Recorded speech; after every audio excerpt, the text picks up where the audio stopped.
Hai guys, terima kasih sudah klik video ini. Di dalam video kali ini aku akan membahas kasus pembunuhan tentang seorang istri dan selingkuhannya yang tega menghabisi nyawa suaminya sendiri. Namun uniknya, kode yang diberikan oleh sang istri yaitu berupa desahan pada saat mereka melakukan hubungan intim. Kode itu digunakan untuk eksekutor segera menghabisi nyawa suaminya. Bagaimana pembunuhan ini bisa terjadi? Yuk langsung saja kita simak videonya. Seorang pria bernama Budiantoro atau biasa dipanggil dengan nama Budi. Pria berusia 38 tahun yang merupakan anak dari pemilik usaha wajan. Dia merupakan warga Bantul, Yogyakarta. Usaha pembuatan wajan itu bisa dikatakan berkembang. Namun setelah 20 tahun orang tuanya menjalani usaha tersebut. Akhirnya selaku anak, Budi pun diberi kuasa untuk menggantikan peran orang tuanya, menjalankan usaha pembuatan wajan itu. Di tangan Budi, usaha wajan itu berjalan lancar.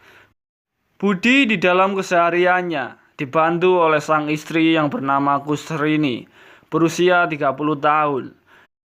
Dari pernikahan yang dijalaninya selama 20 tahun, sejak di tahun 2001, pernikahan tersebut dikaruniai 3 orang anak. Kusrini bukan hanya membantu sang suami menjalankan usaha, namun dia pun memiliki tugas untuk memasak yang diberikan kepada pekerja pengrajin wajan. Dan rutinitas itu selalu dia lakukan sejak pernikahannya dengan Budi. Rumah tangga mereka yang dilalui selama 20 tahun bukan tidak dilalui tanpa masalah. Namun masalah itu dapat diselesaikan dengan baik-baik, sehingga keluarga mereka pun terlihat harmonis. Namun pada tahun 2019, Budi mendapatkan kabar duka jika Pak D-nya yang merupakan kakak dari ibunya telah meninggal dunia. Kabar meninggalnya Pak D-nya ini membuat keluarga yang merantau ke Samarinda bergegas kembali ke Yogyakarta. Dan ada salah satu pria bernama Nur Kolis atau biasa dipanggil dengan Kolis, berusia 22 tahun, yang merupakan anak dari Pak D-nya. Dia kembali ke Jogja untuk mengurus kematian ayahnya, Kolis, yang sudah meninggalkan Jogja bertahun-tahun dan tinggal di Samarinda bersama dengan ibunya yang sudah menikah lagi. Sesampainya di Jogja, Kusrini menawarkan Kolis untuk menetap di Jogja dan bekerja di tempatnya menjadi karyawan pembuatan wajan. Penawaran itu pun langsung diterima oleh Kolis. Sosoknya yang baik, sopan, dan cekatan membuat Kolis langsung menguasai pekerjaannya, yang membuat Kusrini dan Budi merasa sangat senang. Dia pun mendapatkan kepercayaan untuk mengurus operasional, baik membeli bahan baku atau pada saat memproduksi wajan. Ditambah lagi Kolis sangat ringan tangan membantu sepupunya Budi di pabrik ataupun di luar pabrik. Sosoknya yang sangat baik dan sopan, dengan cepat meraih simpati dari orang sekitarnya. Bahkan Kolis pun dekat dengan anak-anaknya Budi. Dia pun suka membantu 3 anak Budi untuk belajar atau mengerjakan pekerjaan rumah. Pembawaannya yang tenang membuat Budi perlahan-lahan menjadikan Kolis tempat curhatnya. Budi pun sering menceritakan permasalahan rumah tangganya kepada Kolis. Kolis pun selaku sepupu mencoba memberikan saran yang terbaik. Di sisi lain, Kusrini ternyata sama dengan Budi. Dia pun selalu curhat kepada Kolis jika sedang kesal kepada Budi. Mau tidak mau, Kolis pun menjadi penyambung lidah pada saat Budi dan Kusrini sedang berantem. Namun sosok Budi yang dikenal ramah kepada Kolis mendadak menjadi berubah sikapnya. Yang biasanya Kolis disuruh berbelanja barang-barang keperluan produksi wajan, Budi mulai bersikap acuh.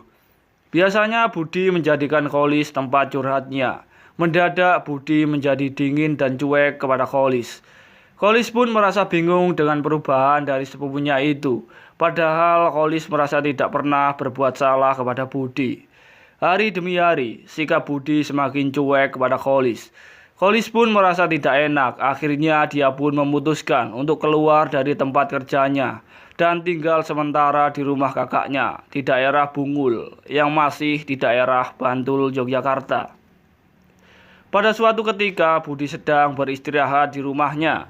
Tiba-tiba terdengar suara HP Kusrini istrinya yang berbunyi. Lalu tidak lama dari situ terdengar lagi suara chattingan masuk yang kebetulan Kusrini pun sedang berada di luar rumah. Budi pun spontan membuka HP tersebut. Pada saat dibuka, Budi sangat terkejut melihat ada pesan masuk dari Kholis. Terlihatlah istrinya berbincang mesra dengan Kholis. Semua riwayat dari pesan itu dibaca oleh Budi, termasuk pada saat Kusrini di kamar mandi, dan dia mengatakan kondisinya sedang dalam kondisi tanpa busana. Budi yang membaca itu sudah mendapatkan bukti jika mereka telah berselingkuh. Rupanya itu alasan Budi mendiamkan Kholis karena Budi merasa curiga istrinya memiliki hubungan terlarang dengan sepupunya. Maka saat itu juga mendidih amarah dari Budi. Perselingkuhan ini pun berawal dari hubungan teman curhat antara Kusrini dengan Kholis. Lambat laun mereka terjebak ke dalam perangkap setan hingga menjalin hubungan terlarang. Kholis yang terpaut 8 tahun tidak menyurutkan cintanya kepada Kusrini. Sementara di sisi lain, Budi yang sudah mendapatkan bukti perselingkuhan mereka langsung menegur Kusrini. Dan Kusrini pun mengakui semua perselingkuhannya.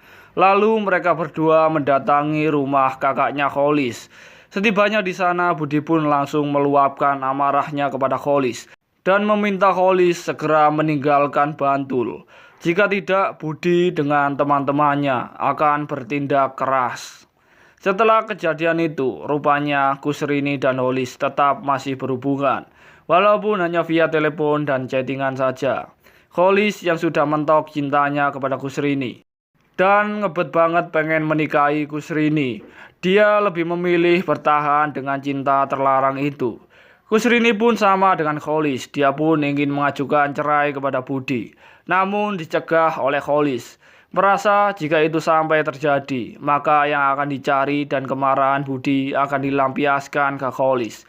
Kholis pun mulai berpikir, daripada dia dihabisi lebih baik dia menghabisi duluan dan diutarakannya kepada Kusrini. Kusrini pun yang mendengar itu menantang balik, apakah Kholis berani melakukan hal itu. Kholis pun dengan tegas menjawab berani, lalu mereka pun mengatur rencana untuk menghabisi Budi ini. Walaupun Kusrini sempat menolak dan meminta untuk dibatalkan, namun Kholis meyakinkan Kusrini dan tekad Kholis pun sudah bulat, ingin hidup Budi berakhir. Pada hari Selasa, tanggal 30 Maret 2021, Kholis datang ke rumah Kusrini sesuai rencana. Kholis bersembunyi dan menunggu kedatangan Budi. Ketika Budi pulang dan membuka pintu, Kusrini bertingkah genit yang mengajaknya untuk berhubungan. Ibarat kucing yang diberikan ikan, Budi pun langsung mengiyakan keinginan istrinya itu. Awalnya mereka berhubungan di dalam kamar, namun merasa kurang nyaman. Lalu Kusrini mengajaknya untuk pindah ke ruang tamu. Tanpa disadari oleh Budi, bahaya telah mengintai dirinya. Kusrini pun mengeraskan suara desahannya. Budi yang menyangka itu tanda kenikmatan, menambah panas proses hubungan mereka saat itu. Namun ternyata itu hanyalah kode kepada Kholis. Kholis pun keluar dan mengendap-endap dari persembunyiannya. Dan hingga akhirnya hal mengerikan itu pun terjadi. Dan Budi pun meregang nyawanya di depan istrinya sendiri. Setelah mengeksekusi Budi, mereka pun membawa tubuh Budi ke gudang pabrik untuk menyimpannya di sana, sambil berpikir untuk menghilangkan jejak kejahatannya. Mereka pun sempat mandi bersama, lalu makan sate. Dan ketika pas azan maghrib, mereka pun tidak lupa menunaikan ibadah sholat maghrib berjamaah. Ketika jam sudah menunjukkan pukul jam 10:30 malam, mereka melanjutkan aksinya dengan membawa tubuh Budi menggunakan mobil Innova berwarna hitam. Tujuannya yaitu membuang tubuh Budi ini demi menghilangkan jejak pembunuhan mereka. Setelah berputar-putar mencari lokasi, akhirnya Kolis pun menemukan di mana wilayah yang cocok untuk membuang tubuhnya Budi, yaitu di sekitaran Sedayu, Kabupaten Bantul, di selokan Selo Gedong, Desa Argodadi.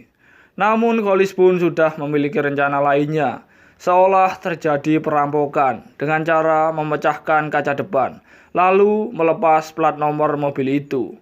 Setelah berhasil membuang tubuh Budi, ternyata guys, rencana Kolis ini blunder. Mobil Innova itu malah diberhentikan oleh polisi patroli karena polisi merasa curiga mendapati mobil tanpa plat nomor dan kacanya pun dalam kondisi pecah.